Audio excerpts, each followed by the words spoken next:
thank you, Microsoft. So basically, thank everyone here for coming today. My name is David Groth. I'm a technical solutions specialist and the modern workplace lead at NCI. How many here are using Teams right now? Okay, I see a few hands down. Those of you who aren't really should be. Teams is really changing the way that we work today, and it has been for quite some time. It is a collaboration tool, it is a communications tool, and it really allows, and what we call it here, we call it the modern workplace. So back when we had the pandemic, it's been several years now, we all had to work remotely. We all had to change how we worked. IT departments were scrambling to get something in place to allow us to do that. Well, Teams was that application. It had been out for some time, but it was in its infancy, but it already forced people to start thinking in a different way.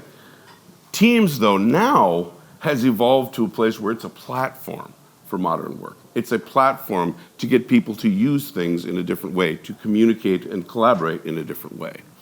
Today, we're going to be talking about what Teams is and some of the related applications. Now, this is something that people don't often think about, but those of you that have Teams probably don't know about these related applications. These are the things you get, I'm going to say quote unquote for free, but there's nothing ever free, right? But we're going to say for free. They come with the licenses that you have.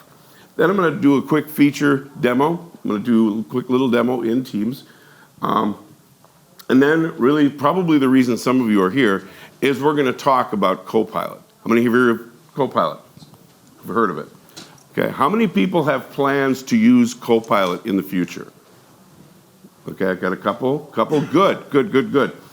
As our speaker said this morning, AI should be part of your IT and business planning going forward. But the key there is planning.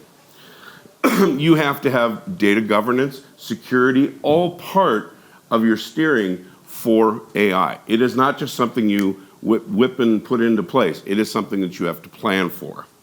All right, starting with Teams. What is Teams? Okay, well, Teams is, and I hate the word, well, it's just a chat program. I want to just, it bugs me to no end if somebody says, oh, it's just a chat program. Far and away the understatement of the year. It is a chat program, yes, it allows you to chat. But within that chat, you can collaborate, you can work together, you can share documents, you can communicate. It's not just talking at someone, it's communicating and getting ideas across with sketchings, whiteboarding, and all things together with one person, but multiple people. Meetings, collaboration.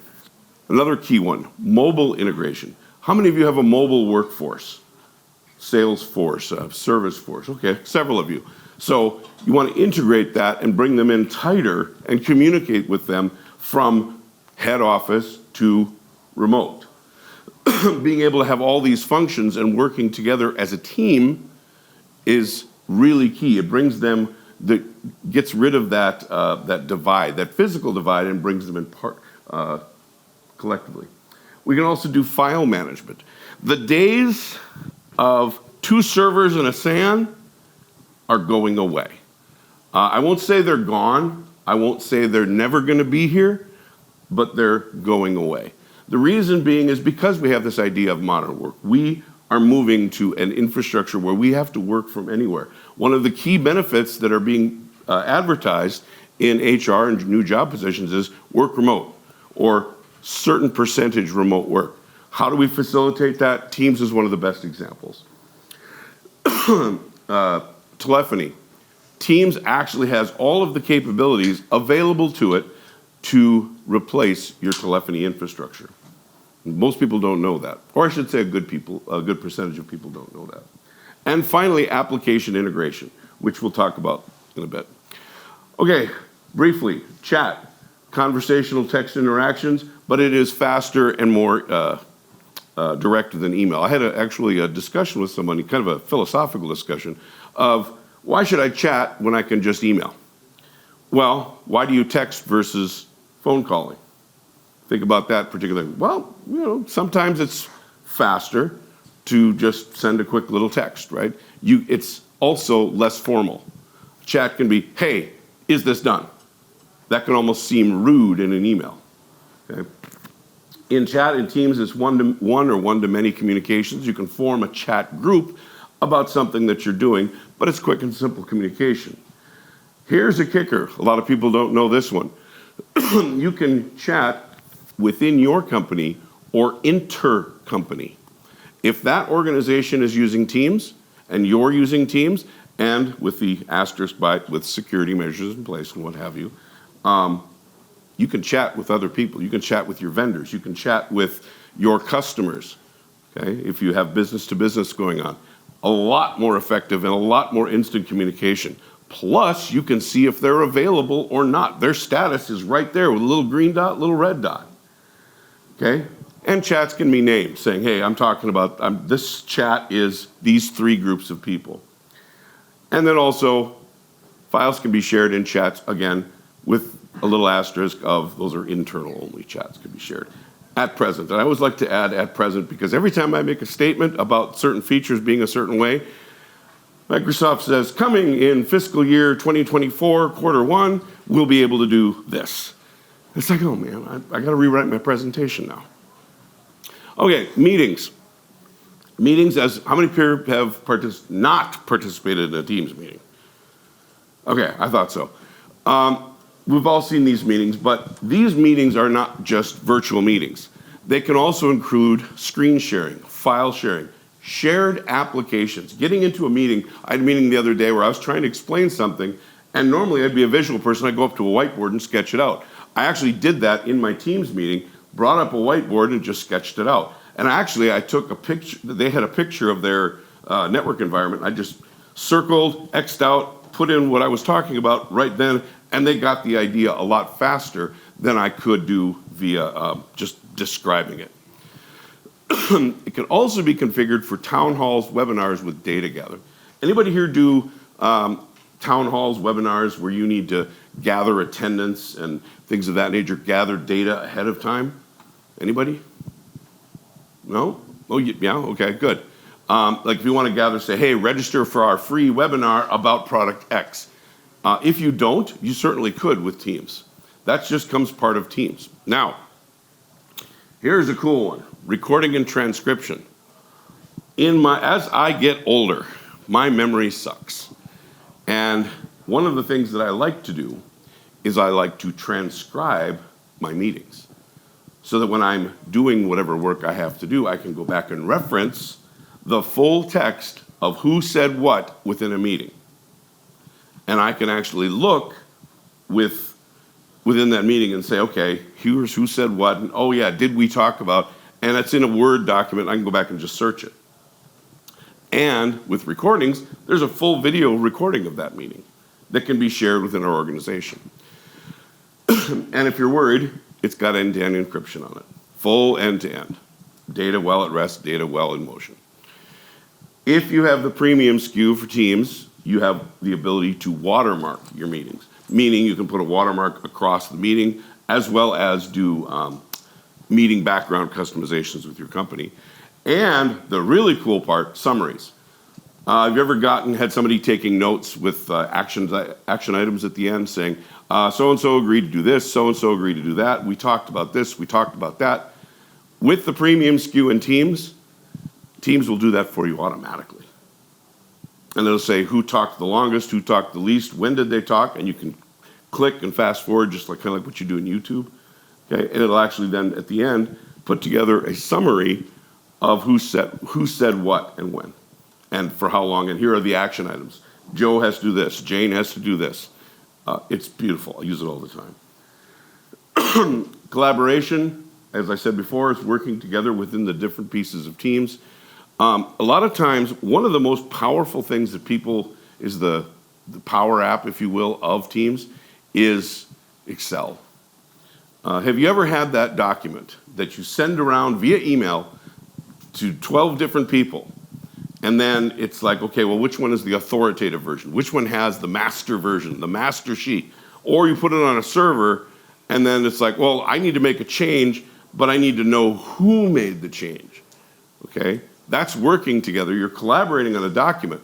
Teams has the ability to keep that document in a team within a specific group of people, and then you can co-edit that document, and it'll say who's editing that document at any one time, and you can then go back in and catch up on the edits to see who edited what and when. Of course, we also have, as I mentioned before, whiteboarding, and you can do schedule sharing with calendar management.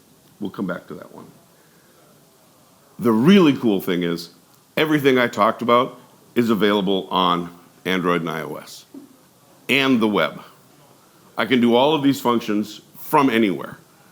Super powerful, super available.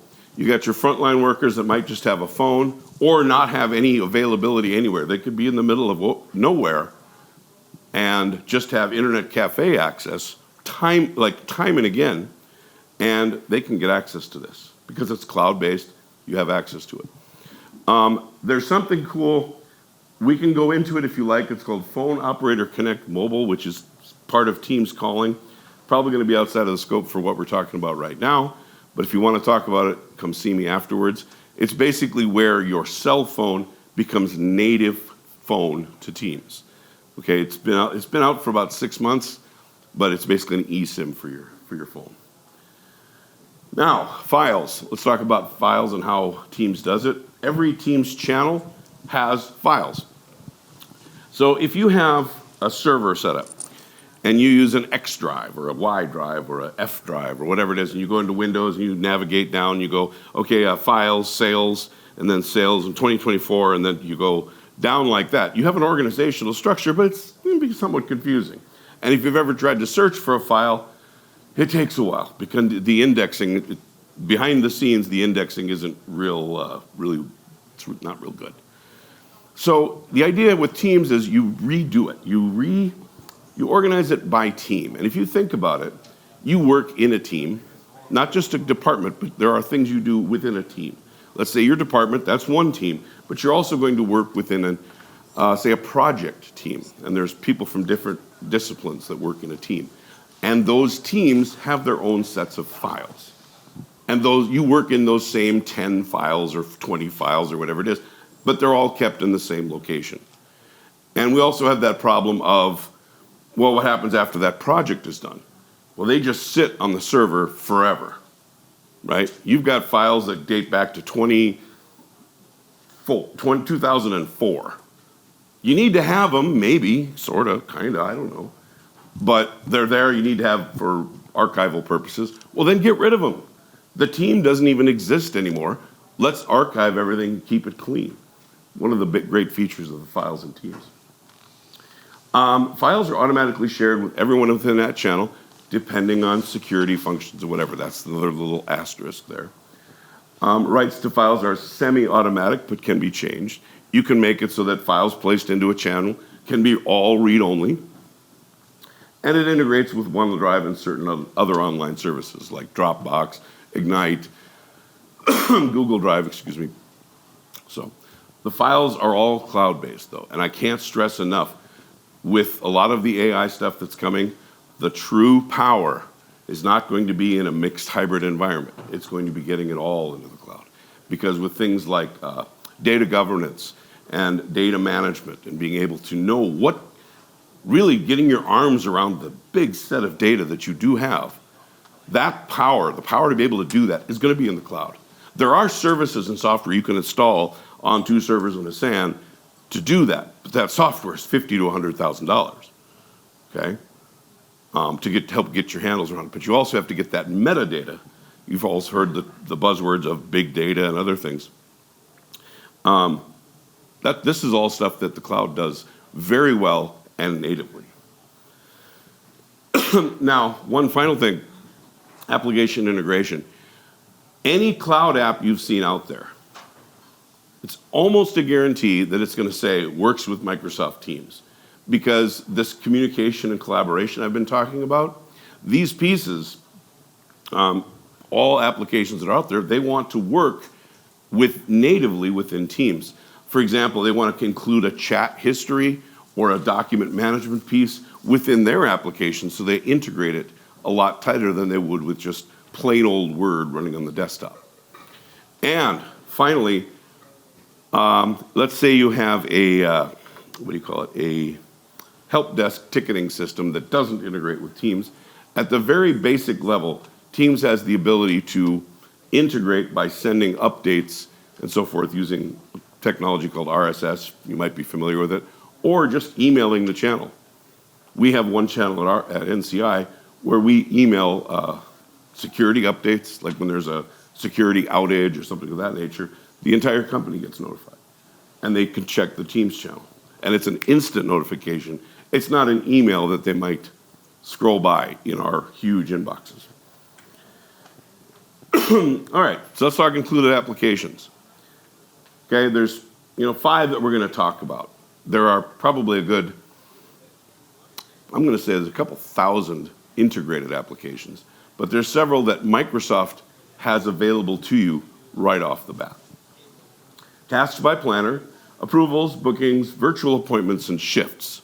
I think you could probably guess what these do, but Tasks by Planner is a task management piece. Task by Planner is just what it sounds like. You take tasks and you manage them, and you manage them by team. And if you're a member of multiple teams, you're going to be able to see that, hey, I've got this task due for this team, but I've got this task due and it's a higher priority than this other task. But it is not true project management. I want to stress that. People go, well, isn't it a project manager? No. The difference between this and project management is that project management has a critical path.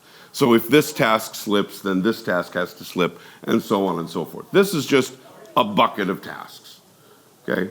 But you can assign, you can assign tasks to individuals and to a team. So the really cool part is I can say, okay, you 4 need to work on this, you need to work on this, and then I can see at any one time, hey, are we behind? This was due yesterday, where are we at? Okay, and then look at it in terms of buckets, I can look at it in terms of graphs, but it's simple and powerful.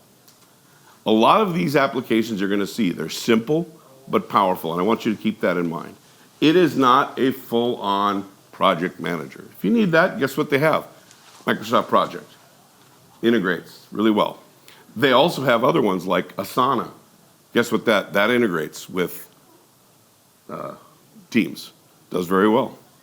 So, approvals. We all have those processes, business processes, that require some kind of approval. Usually expense management, travel approval, routing of documents of some sort within our organization. And approvals is designed to replace that. What it does is it gives you the ability to create templated approvals. Quick, simple, and easy to route within Teams. I'm going to stress again, this is part of Teams. This comes with Teams. So I can make a quick expense approval, and I can say, new expense, who's going to be the approver, or it could be just defaulted to my manager or my team lead, whoever that happens to be. What's the amount? Attach an image of the receipt, send, and that's it, done. It either gets approved or it gets rejected, and that's it. And at the end of the month, I can hit export. Export's a CSV file that I then send off to accounting. Simple, quick, easy, but powerful. Now, does this do full-on expense management and going and do it? No, it doesn't. That's not what it's designed for. But if you have simple needs, this will do very well for you.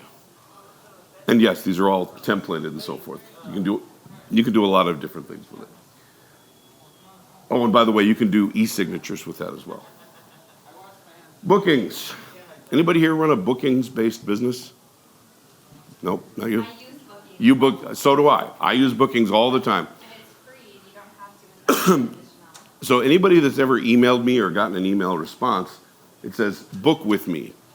Book an appointment with me, and it's a link in the bottom of your email.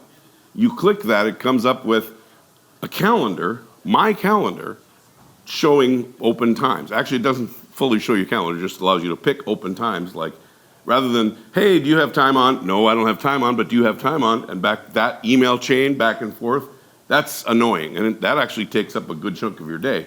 Bookings, it's a link, shows a web page, allows you or the customer, the other person to pick tomorrow at some time, right? And you can get that meeting quicker, a lot more efficient. You can schedule it too, so you can like have a 15-minute click, a 30-minute, 45-minute, Yep. an hour, so that you can actually You make your time. You can also create multiple booking calendars, so different booking types. So let's say you have one that's a 15-minute introductory, and then there's a 1-hour consultation. And you can also put up multiple people's calendars and then have somebody manage these booking calendars. Again, simple, yet very powerful, the more you deep dive into it. Great for appointment-based businesses, especially like, let's say you have, my daughter manages a salon in Mesa, Arizona. And she has 4 people working for her. And then she says, okay, I have 4 people and here's their work schedules. And she can say, they have availability. And she can put this on her website and say, when would you like your appointment? And there it is. You can call in and go, yep, I'll have that appointment that time. And every time she can just look it up. Real easy, real simple. Virtual appointments, this is a fairly new feature. Very cool. Allows you to do business to consumer appointments virtually. Anybody ever had a telehealth appointment? No? Well, 1 or 2 of you? I'm not trying to call you out necessarily, just I'll say I've had a telehealth appointment, and what this will allow you to do is schedule these appointments, okay, using a web page, but in addition, have an instant option. That's what this top one is kind of hard to see on this background, but have an instant option where you can do an on-demand appointment. Go to the web page and say, look, I need to be seen now. Do you have a time right now? Like we've all had meetings that ran early. I've got 10 minutes right now. I could squeeze you in, right? Virtual appointments allows you to do just that. You can have your appointment calendar, just one right after another if we're really busy like that.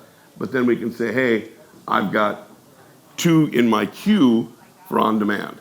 They don't mind waiting, but they need to be seen ASAP. Doctors, that's a good one. Technical support's another good one. So they have on-demand virtual appointments. And if you're running premium, they can have SMS reminders for those appointments. That's a new feature also.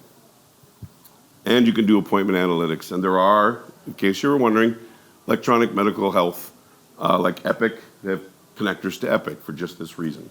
This is when Epic announced their big partnership with Microsoft. This is one of the things that they were rolling out. So, all right, shifts.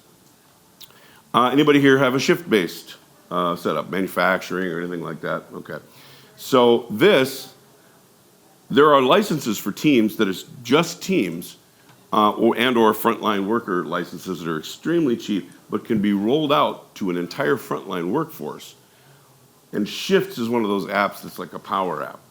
You can do shift manages from one tab within Teams. I open up 2 programs when I come to work. I open up my email, and I open up, 3. I open up 3. My email, our ERP software, and Teams. I would say I spend more time in Teams than either of the 2 other programs. Because here, for example, shifts, I can open this up, click in here, and I can see what shifts are currently populated and by whom, and do I have any open shifts. My wife presently works for Amazon, and she has variable shifting, where she can pick from whenever or release a shift or trade a shift with someone. This has that same ability. I don't know how much money Amazon spent on that software, and no offense to Amazon, but this would do exactly the same thing as what that program does.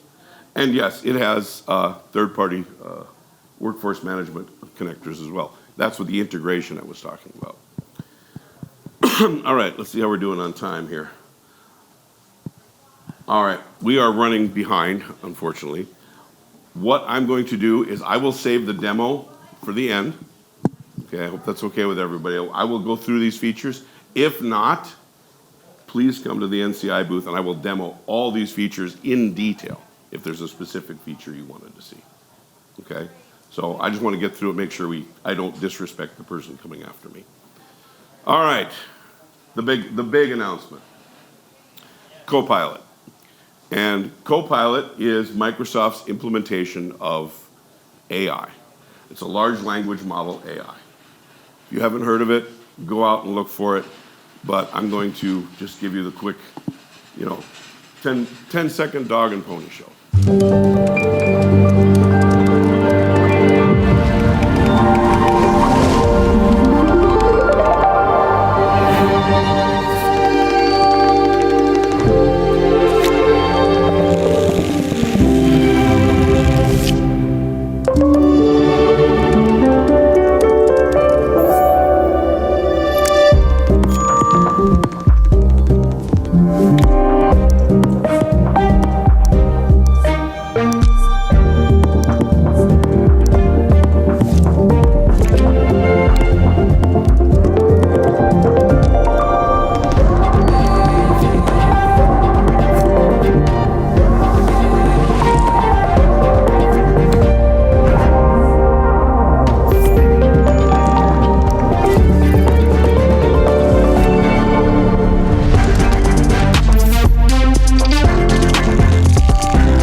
I don't know about you, but the stuff that they were showing on screen was pretty awesome.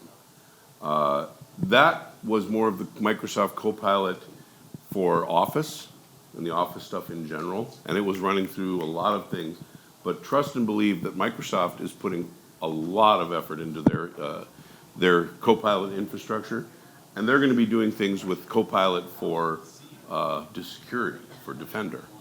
And imagine being able to ask of your security infrastructure, what should I be looking at? What are my top threats? What do I need to remediate right now? I'm just giving you some for instances. And being able to, this is where I go through that whole data. Do you know what data you have right now? So this is the precursor. And this morning, the gentleman was talking about having all the pieces in place before AI.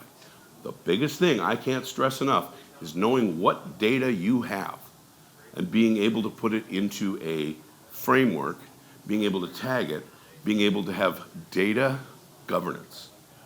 I can't stress that enough. So, by the way, I'm just going to throw a little plug out here. Abby Hansen over here. Abby, you want to raise your hand?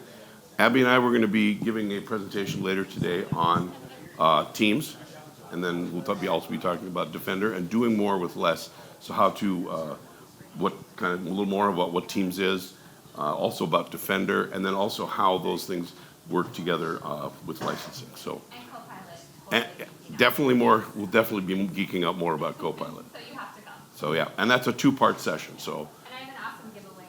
So. Yes, Abby always brings the swag. Can't say enough good things about Abby. I have to bribe you. Yes. All right, so let's talk briefly about Copilot for Teams, then we'll open it up for questions. So Copilot is a generative AI. It uses natural language queries, and it uses connected data as sources for the response data. And as some people are already thinking, I don't want it to get into my data, and I don't want it to publish it to the web and all this. And he mentioned that, and I think that's a little, FUD. You guys heard the term FUD, fear, uncertainty, and doubt. Well, it's not going to do that, first of all. There's an entire process that goes through. And for one thing, it does use your data as a source. Anybody know what Graph API is? Anybody use that term? I'm now getting into the geekathon here, but it uses all your data. And this is where I go back to that, knowing what your data is, and how it's been categorized, and how it is your data governance. It does take the security and compliance into account, okay? So there are policies within 365 for all of this. They just have to be enabled. Okay? Most people don't bother. Most people are just like, I don't want to worry about this. I just want to get my data in there and I'm just going to forget about it. But just like you would put file security on anything that you have on your file servers, okay, if you're still just using that, when you put data into the cloud, I would think you'd do the same thing. You'd want to put your cloud security.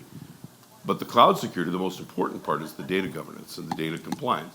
Anybody in here have data compliance rules that they have to follow? You all should be raising your hand because you all do. You just probably don't know it. Okay? If you're exchanging data with other organizations, there are a lot of compliance rules that may not be actively policed until you run into it. I'll put it that way. Especially these days with what do you call it? Why am I blanking on the term? Security insurance. What's the word? Cybersecurity. Yeah, thank you. Cybersecurity insurance policies. They will get more and more strict about what that will include. So what Copilot in Teams is going to do for you? This is one of the coolest things it does. In Teams Phone, we all have had phone calls, but I'm going to use myself as an example. I can't remember some of the things that were said.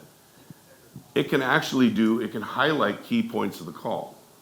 And then you can make inquiries of that call. Like, did we talk about that? Or who said that? Is another good one. Who made that comment? And I can go back and the Copilot will actually say, George made that comment. Okay. Another thing that it's one of the cool things about Teams Copilot is you can actually not attend meetings and still get these summaries, or not attend phone calls and still get these summaries. How many people have too many meetings? Oh, come on, you all want more meetings? Okay. If you have too many meetings, you can say, I think it's follow, or I've seen only the demo of it, but I think it's called follow, where you can follow the meeting, and at the end of the meeting, you will get a notification with the summary, the key points, key dates, and kind of like what we do now, actively, it will do passively in the background and give you hey, this is what happened in the meeting, and just literally virtually hand you a piece of paper. Same thing with like Teams chat, where you're normally chatting, but you've got to go, let's say you took a day off. God forbid we should take a day off, right? Let's say you took a day off, left your computer and went and sat on the beach in Bermuda. Oh, sounds good, especially this time of year. Well, in Teams chat, you can come back and you've got like 27 little chat icons saying you need to follow up on these chats. You could ask Copilot and say, give me a summary of what happened. I don't need to know every little back and forth, and I don't need to know about the dog, unless they were really sick, in which case I'll send them a card, or I'll send them a follow-up email, in which case Copilot could do that for you too. The whole idea behind Copilot, it's not going to replace anybody. It allows you to do the work, just like computers, does the work faster. Can you imagine if we were all writing handwritten memos on typewriters? Emails got rid of that, right? Copilot is going to do a similar function. It's going to allow you to do those communications. It still needs a human being. All right. That's what I have for you today. We still have some time for Q&A. So, let's take questions. Yes. Yes. How do you know if you have premium teams or just regular old teams? How do I know if I have premium teams or regular? That would be on. How do I know? It would be in your licensing, in your 365 admin portal, where you assign the licenses. Anyone else? I think with the scheduling one, that's fair, just to add a couple points on that. Mm. We're actually seeing customers get rid of their scheduling systems, and they're saving a ton of money because it is free and it's built in natively.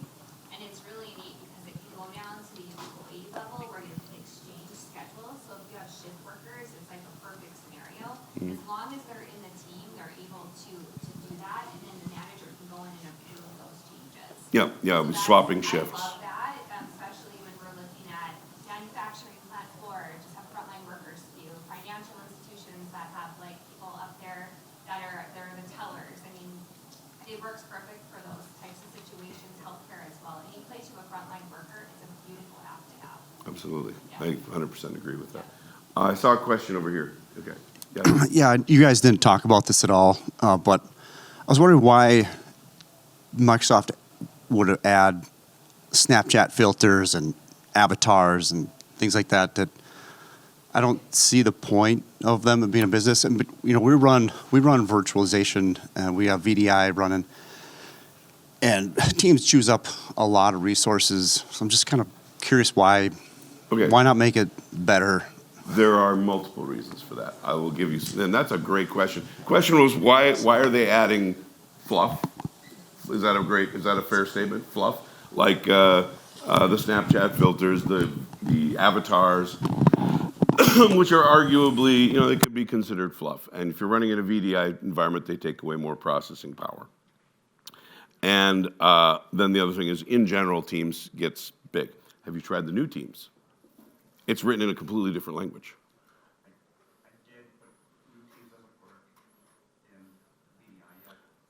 Give it about, a couple weeks, Mac. They're just announced the rollout. Like, VMware will allow it to deploy. And then I switched back. Now there's some bugs in there. I couldn't move my icon wrong.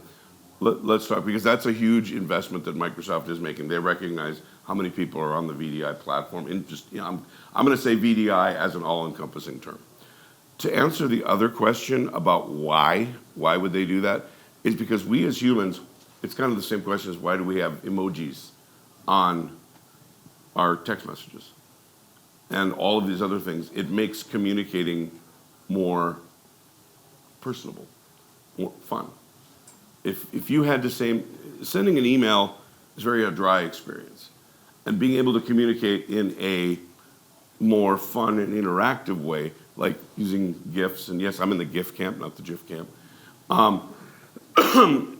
If we were able to send GIFs to get our meaning across and get some of our personality across, and if we lose ourselves in this hybrid workplace and we lose personality in the hybrid workforce, we've lost a good chunk of what makes work fun. I mean, I wouldn't say work is fun, but being able to communicate in a meaningful way. Can I add to that?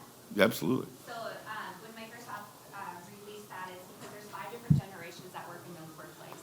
And they want to help invoke creativity to engage your employees so that you are giving them resources to feel comfortable in their environment. Some people might not feel comfortable being on camera and showing their face or their background. So by giving them an avatar, it makes them more comfortable to be on camera and still be able to interact so that you can have more meeting fluency and make sure everybody feels included in an inclusive environment. But I agree with you Yeah. on, and no, thank you, Abby. No question on the resource question. And that's something that Microsoft is actively working on. It's the number one issue that they're working on. And new teams takes care of that.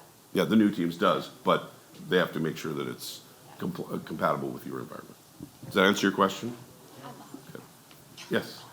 Kind of a two-part question. Is Copilot, is that a premium feature? Excellent question. It is actually a separate SKU. Okay. It's going to be, it is not released, but we are giving all this information up front because, as I said, you need time to prepare your data. And Teams is helpful in that respect because, first of all, you got to get it into the cloud. Okay, so that being able to do all of that leading you up to Copilot. But it is such an incredible tool. But it is a separate SKU. Got it. So then added to my question, when we deal with data in our company, it changes every year for a real estate company. Sure. I saw in the demo video, that little kind of promo clip. Yep. It's able to have the function of making a PowerPoint. Absolutely. With the data that you were to tell it to make a graph of our sales from 2019 to current. Yep. Okay. Yeah. That's actually super helpful. It takes away a lot of the manual processes. If you could say, and you could do like forecasting, saying based on the previous 5 years, could you forecast the next 2 years of pick data? Now, as the gentleman from this morning was saying, is it will make mistakes. That's why a human being needs to have some intuition. But take away the heavy lifting and then do the last 5–10%. I mean, the slogging through data is what it does best. Do you know what it's going to roll out? Okay, we've gotten multiple answers. For everyone in this room, it's going to be rolling out They said fiscal first quarter of next year is, I think, the last update I heard. Have you heard anything different that you can tell us? We're hoping it'll be released, well, this is Q4 for us, but probably, we're hoping it's gonna be released next quarter. Yeah, so first quarter, I heard February is what I heard. It's really important too, and we'll talk about this in our session, but when you're thinking about Copilot, you have to be in the cloud. Yep, So you have to be on either Business Premium, Microsoft Yes. 365 E3, or ME5 for data governance, okay? Then you have to have specific things in play where Network Center can help you with. So you need to make sure Intune is enabled across your organization because of data security. Azure Entra, which is now what used to be Azure Active Directory. SharePoint should be fully enabled. OneDrive, you need to be on the new Outlook, be enabled on ChatGPT, and then make sure you have data governance in play.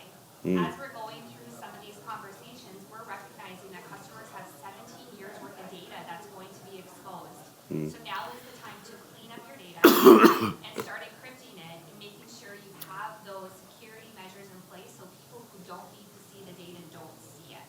And that's how you'll prepare. Then, once you're able to get Copilot, you'll be ready to release it into your environment, but you don't want anything exposed because it could cause a legal lawsuit. So those are things to But- think about now. and that's what I was referring to again, is going back to that whole, having the data is great, but being able to, regulate, because we should be doing that now, just with whatever systems you have in place. And if you're not, you're already behind the curve. But it's gonna allow you to get additional ROI for your companies. They're saying 2.5 hours back per day per person. You get back an hour and a half per day when you're fully deployed on Teams. I mean, that's 4 hours per day per employee. Think of the additional productivity to help your companies grow that will be enabled. Absolutely. Yeah, so it's exciting. Does that answer your question? You bet. Sorry to go on, but No worries. I totally geek No, out. that's why we're here, right? Yes. You and I both, Abby and I, if you haven't seen it, we're like, Abbott and Costello when it comes to Teams. We both play very well off each other, have a very large knowledge base when it comes to some of these things. So, any other questions? Yes. I just have a comment. Yeah. If you're scheduling a meeting with David, don't do it for 15 minutes because people will geek out and it'll take a lot longer. Okay, fair enough.